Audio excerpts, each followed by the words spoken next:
how would you define what it means to be masculine today? Because as a female, I'm always trying to figure out what it means to be feminine. Because from my personal experience, I had a rough upbringing and I was very self-raised. Like I had to kind of parent myself. I had to take care of myself. And I feel like to a degree over the years, it caused me to not trust other people. It caused me to not want to follow other people. It caused me to want to be completely self-reliant, which I think puts me in my masculine. So as I'm getting older, I'm kind of going through that same journey of rediscovering what it means to be feminine. But because I'm always thinking of the feminine, I'm not always thinking of what does it mean to be masculine? So in your words, if you had to describe it today, what does it mean to be masculine to you? Well, to me, subjectively, and I think due to my life stage, I'm married, I have children. For me, being a healthy man or being masculine is containing the needs of my dependents, which I think is like kind of the extrapolation of what you described of like, okay, when you're young and not committed, it means being self-reliant, because if you're dependent on others, you can't take care of others when you're a husband and father, if you choose to do that, or like lead a team or start a company. Like all of these things are masculine traits, which starts with self-reliance, but then also allowing others to depend on you. I would say there's, in relation to what you said about being feminine, which I would say partly, this is not the only thing, but partly is like allowing yourself to be contained by a presence that you love and trust and respect. The masculine would be being that presence.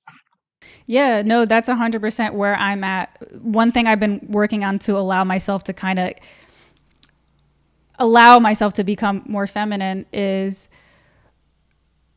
being okay with letting other people lead.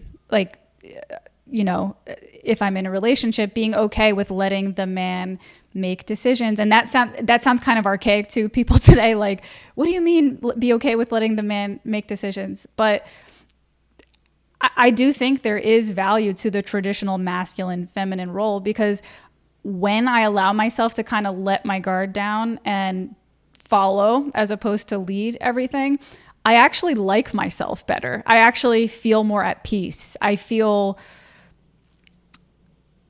more useful. It's hard to even explain. I like myself better. I feel better. It feels more right to me. I don't know how you feel about that. Like leaning more. Well, I have two things. Yeah. I mean, one is like, I would explain what you just said, mansplain. I would explain your own feelings to you. But my take on what you just said is, and I experience the same thing. Like I'm really taking responsibility for my wife and kids. I feel like that's us tapping into our evolutionary wiring of like, this is how you're supposed to be happy, right? That's how we evolved to be. So that's my take on like, you like yourself better. It feels right, Hey guys, it's me, your host, Andrea Pranzatelli. If you enjoyed this clip today, please don't forget to hit subscribe. It is my dream to become a full-time podcaster, and your support helps more than you could possibly know. So again, hit that subscribe button to help me keep the momentum going on this channel. Also, for every single clip, there is a link in the description to the full episode if you would like to hear the full episode. And I also have a link to my Instagram below if you'd like to follow me on Instagram as well. So that's it. Have a good day, guys. Bye.